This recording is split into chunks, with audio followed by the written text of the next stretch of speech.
여러분 스타벅스 커피를 아십니까? 세계적인 커피 브랜드가 스타벅스 커피가 있는데요. 미국의 하워드 슐츠라는 사람이 이 스타벅스 커피의 CEO로서 세계적인 커피 회사로 만들어냈습니다.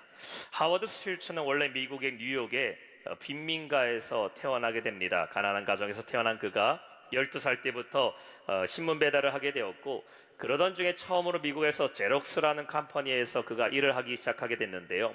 그가 1981년도에 시애틀에 있는 스타벅스라는 커피점을 보고 나서 여기서 한번 내가 일하고자 시작하게 됩니다. 이후에 그는 스타벅스의 CEO가 되었고, 스타벅스 커피를 전 세계적인 기업으로 만드는 사람이 되었습니다. 우리나라에서도 기업인들 중에서 아주 유명한 사람이죠. 하워드 슐츠라는 사람입니다. 이 하워드 슐츠가 스타벅스를 운영할 때 자주 인용했던 그 대상이 누구였냐면은 우리가 잘 알고 있는 스포츠 브랜드인 나이키입니다. 나이키와 스타벅스를 비교하면서 회사를 경영을 했다고 합니다. 그가 말하기를 사람들이 흔한 운동화를 수백 달러씩이나, 다시 말해서 수십만 원씩이나 돈을 지불하면서 운동화를 사게 만드는 그 나이키가 제품으로 만든 나이키와 같이, 커피도 사실 어느 곳에서나 접할 수 있는 커피이지만 그 커피를 사람들이 비싼 값을 지불하고 직접 찾아가서 마실 수 있는 차별화된 기업으로 만들자라는 그런 목적을 갖고 있었다고 합니다. 그래서 항상 그가 주장하는 것은 차별화를 가져야 된다라는 것을 직원들에게 이야기했다라고 합니다.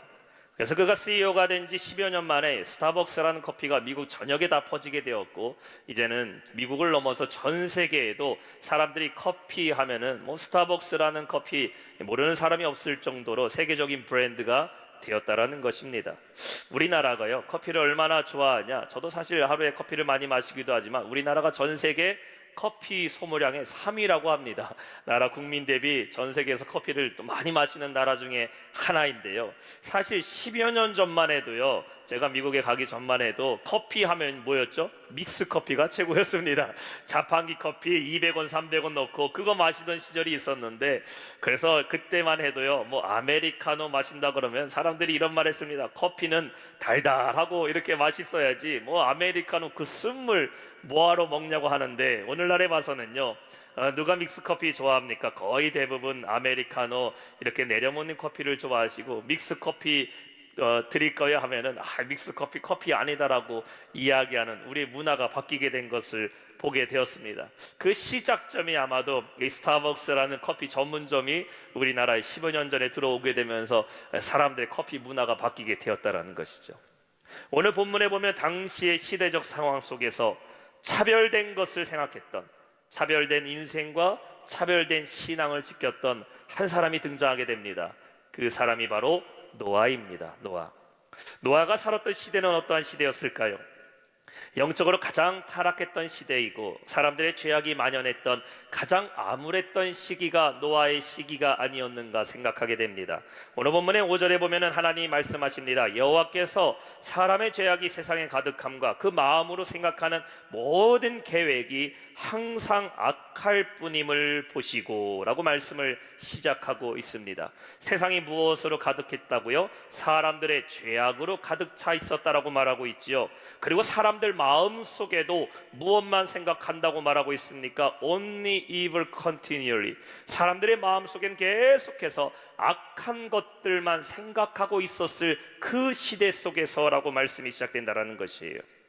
구제불능이라는 말이 딱 어울릴 만한 시대가 바로 이때가 아니었는가 싶습니다. 사람들 마음속에 양심이라는 것은 사라진 지 오래이고, 죄가 무엇인지 죄책감이라도 느낄 수 있으면 그 사람들 변화시키고 개조해서 이 땅을 고칠 수라도 있겠지만, 다시 말해서 구제불능과 같이 하나님이 보시기에는 온통 세상이 악한 것으로만 가득 차 있었을 그때라는 것입니다. 그래서 하나님은 어떤 결정을 내리시게 될까요? 홍수로 세상을 다 쓸어버려야겠다라는 결심을 하시게 됩니다. 창세기 7장 4절에 보면 말하고 있어요. 지금부터 7일이면 내가 40지하를 땅에 비를 내려 내가 지은 모든 생물을 지면에서 쓸어버리리라. 얼마나 세상이 지금 악에 달했는지를 보여주고 있는 겁니다. 근데 요즘 뉴스에서 나오는 소식들을 보면요, 무슨 공포영화 보는 것 같습니다. 스릴러 영화를 보는 것 같이 느껴질 때가 있어요. 여러분 그거 아세요? 요즘은요 영화 만들 때에 옛날에는 공포 영화, 스릴러 영화를 만들면은 감독이나 작가가 상상한 것을 가지고 스토리를 가지고 영화를 만들었는데, 요즘 나오는 스릴러 영화들은요 그 영화 시작할 때 뭐라고 말합니까? 사실을 기반으로 한 영화라고 말합니다. 영화 내역이 얼마나 잔인하고 끔찍한지 이 영화 진짜 영화 속에서만 일어난 일로 만든 것 같은데, 그러한 영화들을 현실에 있었던 일을 가지고 영화를 만들기 시작한다라는 것이에요. 뉴스를 보게 되면은 이제는 현실이 영화보다도 더 훨씬 더 악하고 무서운 그러한 시대를 살아가고 있습니다. 사람을 죽이는 것을 서슴지 않게 생각하고 어떤 방법으로, 다양한 방법으로 사람을 해치는 것, 사람의 목숨을 그렇게 한착해 여기는 것들이 영화 속에서 나오는 것이 아니라 우리의 일상에서 벌어지고 있다는 겁니다. 죄와 선의 경계선이 무너져 버렸어요. 진리와 거짓의 경계선도 무너져 버렸습니다. 다수가 원하면 거짓도 진리가 될 수가 있고, 많은 사람이 인정하면 잘못된 법도 법이 될 수 있습니다. 하나님의 창조 질서가 다 무너져 버렸고, 사람들 사이의 도덕과 인간의 존엄성도 무너져 버린 시대를 살아가고 있어요. 어쩌면 하나님께서 이 노아의 홍수 사건 이후에 무지개를 보여주시면서 내가 다시는 물로 세상을 멸망치 않겠다라는 그 약속만 하시지 않았다면 아마도 세상은 몇 번이고 홍수로 멸망되었을지도 모를 정도로 더하면 더하지 덜하지는 않는 그런 악한 시대를 우리가 살아가고 있다는 것을 보게 됩니다.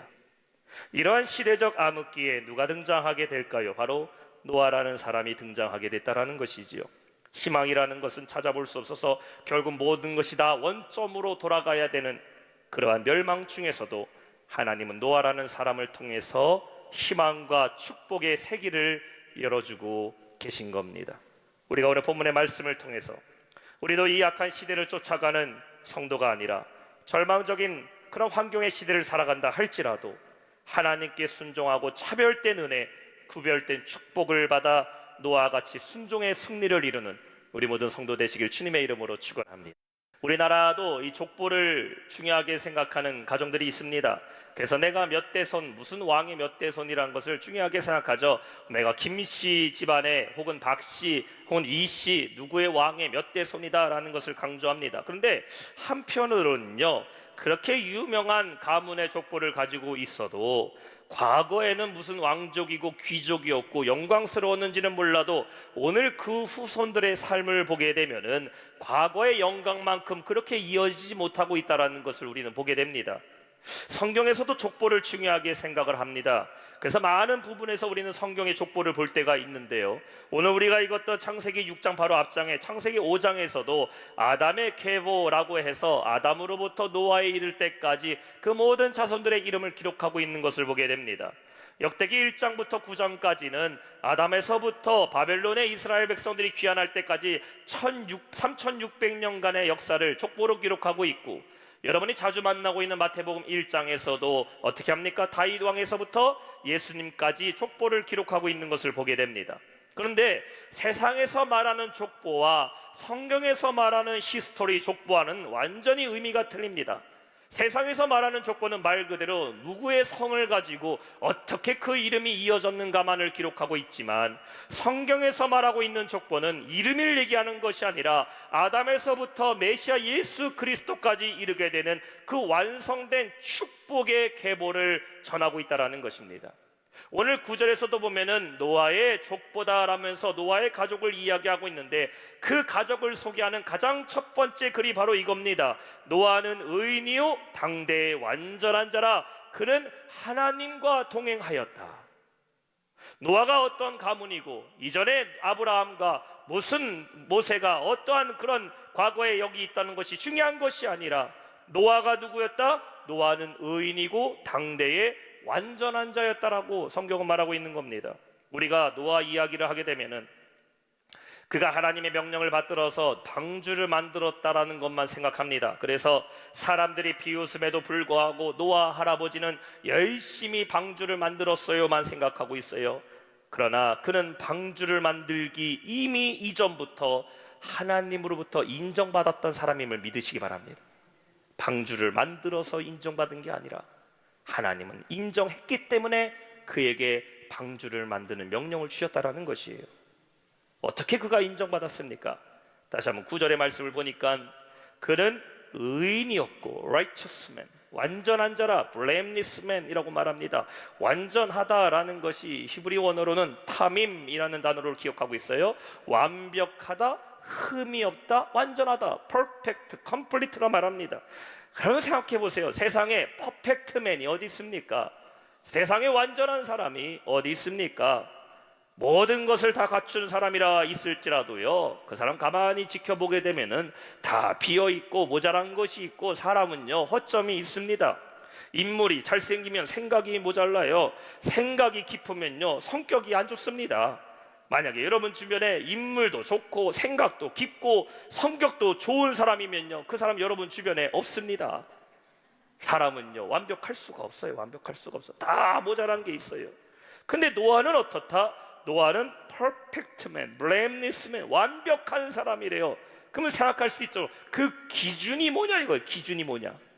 완벽이라는 기준이 뭐냐라는 것인데요. 사람의 눈에 볼 때 완벽한 것인가? 그건 아니죠.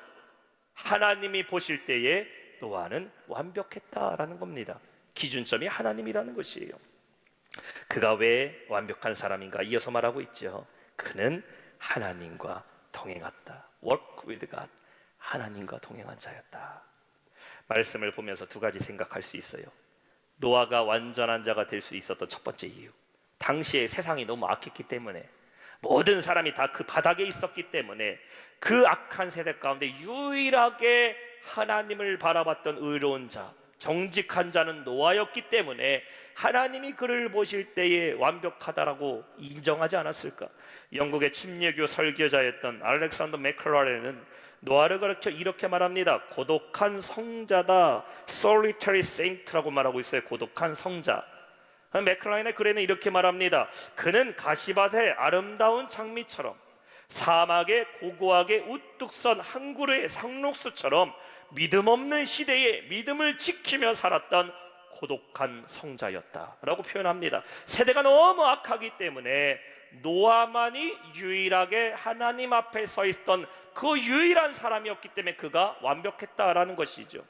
또 한편으로는 우리가 이렇게 생각할 수도 있어요. 그도 사람이었기 때문에 불완전합니다. 물론 노아의 홍수 이후의 것을 살펴보면 노아도 술에 취해서 그냥 누워있어요. 그도 연약한 자입니다. 실수하고 넘어지고 죄를 지을 수 있는 사람이지만, 그럼에도 불구하고 중요한 건 나오고 있어요. 하나님과 동행하였기 때문에, 따라합시다. 하나님과 동행했기 때문에. 그렇죠. 하나님을 날마다 의지하고 날마다 하나님과 동행하려고 힘썼기 때문에 사람의 본성과 사람의 본질은 연약한 자였지만 하나님이 보시기에 완전한 자, 즉 하나님의 능력을 힘입어서 완전한 자가 되었다라고 우리는 생각할 수 있는 겁니다. 사람을 의지하지 마세요. 하나님만 의지하며 살아가는 우리 모두 성도 되시길 주님의 이름으로 축원합니다. 마지막 세 번째, 말씀대로 순종한 사람입니다. 22절 말씀 우리 한번 한 목소리 함께 해봅시다. 시작.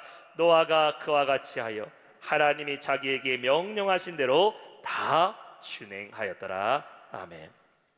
하나님께서 세상을 물로 심판하시기로 결정을 하셨습니다.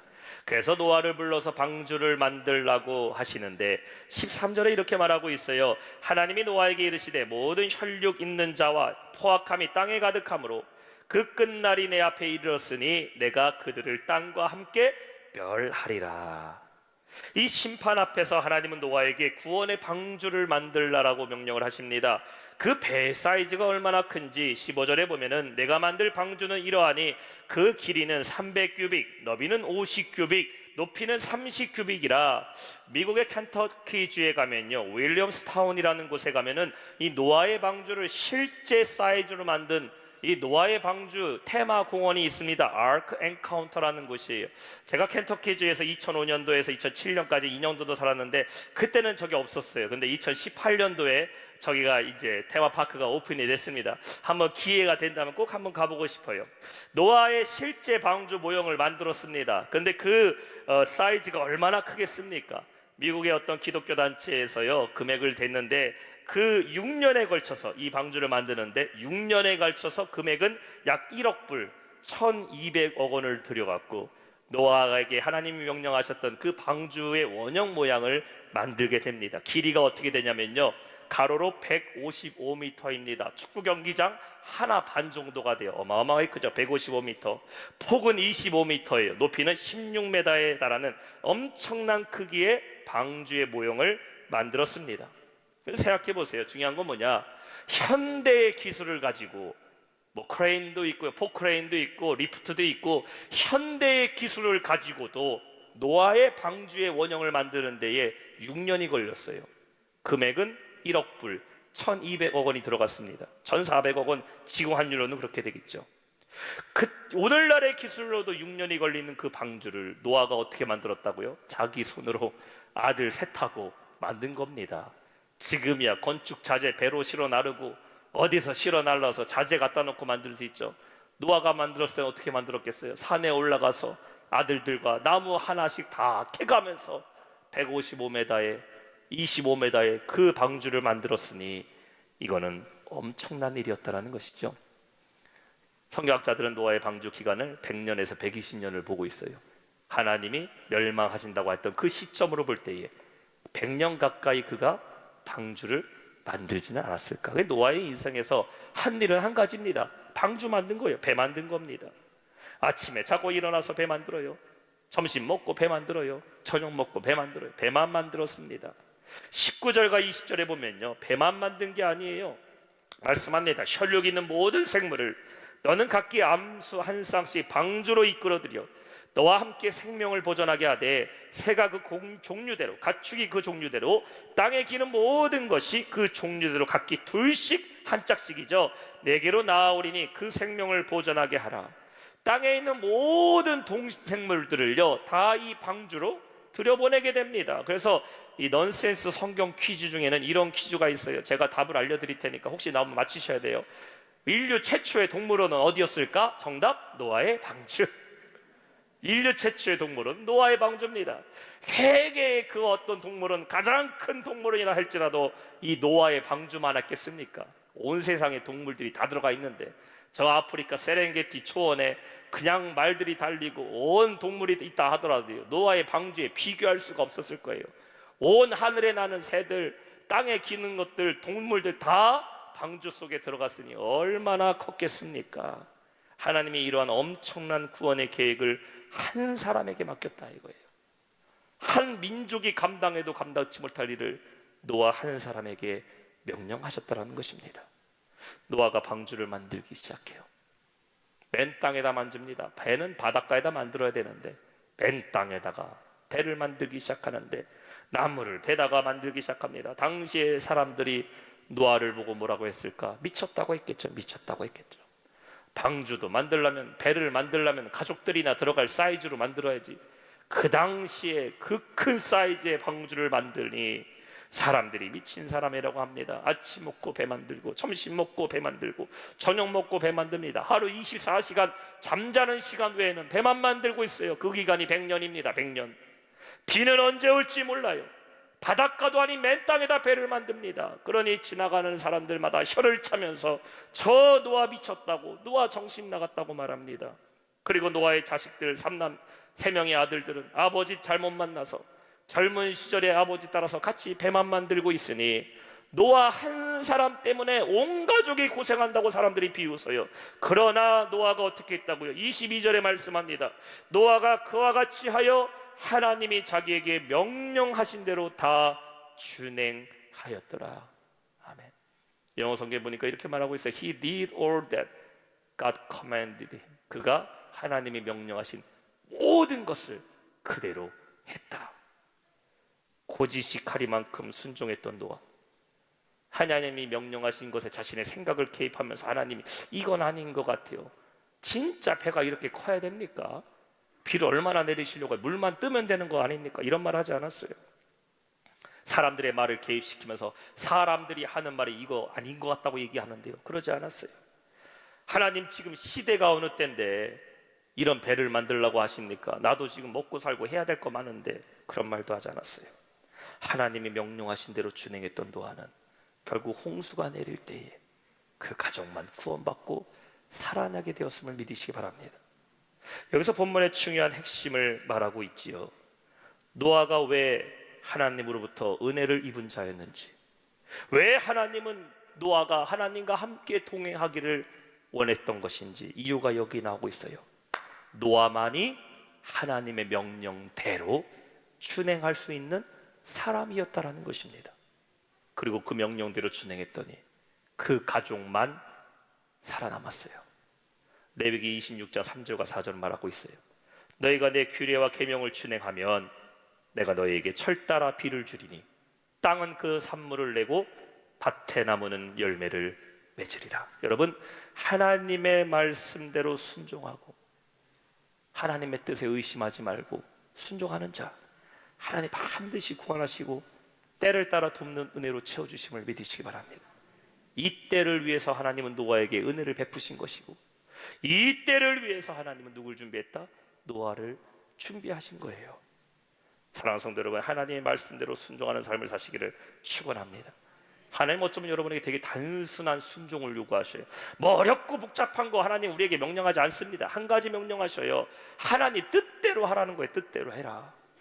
내가 시대를 반영하고 환경을 반영하고 사람을 반영하고 내 처지 반영하는 것이 아니라 하나님 단순한 순종을 요구하고 계셔요. 뜻대로 해라. 그런데 이 하나님 뜻대로 하는 것이 가장 힘든 겁니다. 왜냐하면 뜻대로 하기 위해서 내려놔야 될 것이 너무나 많이 있기 때문에요. 여러분, 운전면허 시험 보셨죠? 운전면허 시험 보신 분들 계시죠?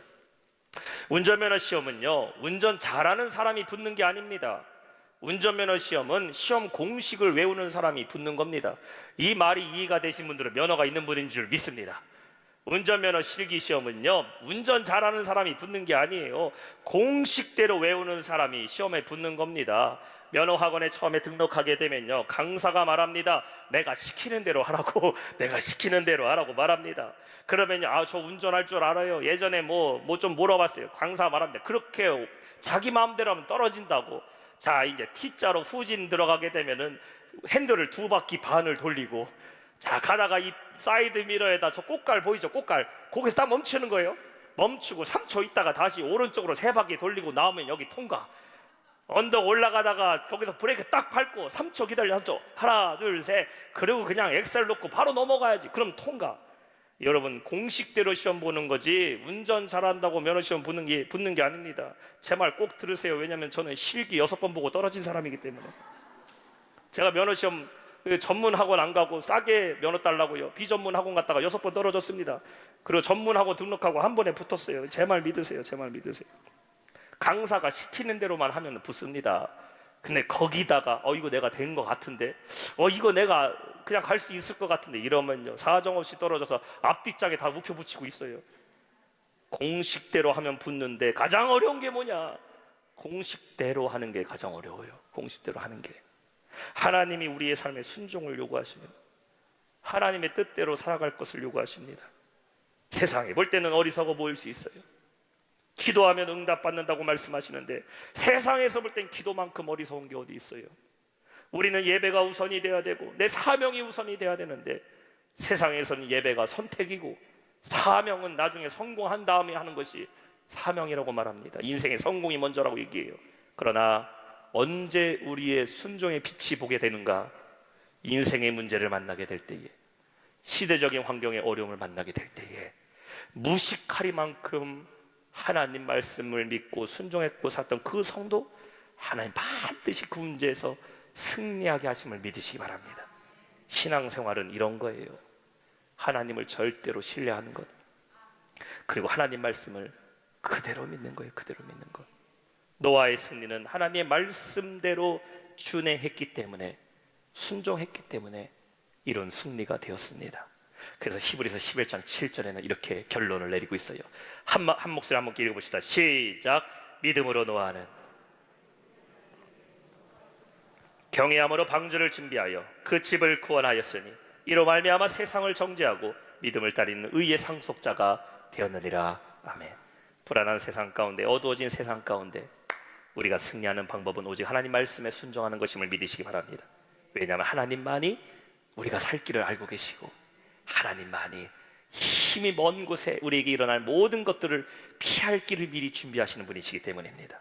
어떠한 상황 속에서도 하나님을 향한 그 믿음으로 순종하여서 승리자로 살아가는 우리 모두 영락의 성도 되시길 주님의 이름으로 축원합니다. 오늘 말씀 맺겠습니다. 노아의 시대는 오늘의 시대와 같다라고 말합니다.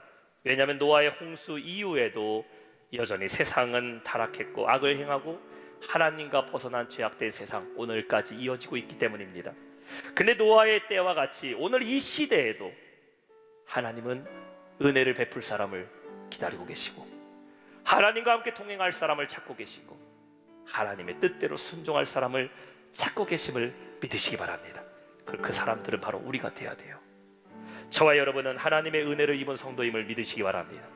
그렇기 때문에 우리는 하나님과 동행해야 돼요. 주일날 예배 시간만 하나님 찾는 게 아니라 예배 마치고 여러분 삶에 돌아가잖아요. 내일부터 일상의 삶을 살아갈 때 누굴 만나고 무슨 일 하든지 간에 하나님과 동행하는 삶을 사시기를 축원합니다. 그리고 하나님의 은혜로 우리는 선택된 사람들이고, 내가 잘나서 된 것이 아니라 전적인 하나님의 은혜를 깨닫고 날마다 하나님의 은혜를 구하며 살아가는 성도가 되시길 주님의 이름으로 축원합니다. 그리고 이제 하나님 말씀에 순종하세요. 우리의 삶의 위기를 이겨내는 방법, 말씀대로 순종하는 겁니다.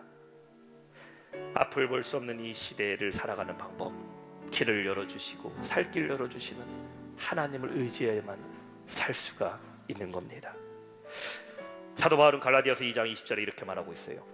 내가 그리스도와 함께 십자가에 못 박혔나니 그런즉 이제 내가 사는 것 아니요 오직 내 안에 그리스도께서 사시는 것이라. 이제 내가 육체 가운데 아직도 살고 있는 것은 나를 사랑하사 나를 위하여 자기 자신을 버리신 하나님의 아들을 믿는 믿음 안에서 나는 살고 있다. 하나님과 함께 살아가고 주님과 동행하고 그 은혜 가운데 거하고 말씀대로 한번 순종해 보세요. 고집 부리지 말고 환경 탓하지 말고, 하나님께서 우리에게 어떤 명령을 순종하고 계십니까? 기도하라고, 온전한 예배 생활을 하라고, 온전한 헌신의 삶을 살라고, 거짓된 세상 죄악 쫓아가지 말고 나의 의지 버리고 주님의 의지 따르라고 명령하는 대로 순종하면 우리는 반드시 승리하게 될 줄 믿습니다. 주의 뜻에 믿음으로 순종하고 결단하고 그 승리 순종함으로써 날마다 승리의 삶을 살아가는 우리 모두 성도 되시길 주님의 이름으로 축원합니다.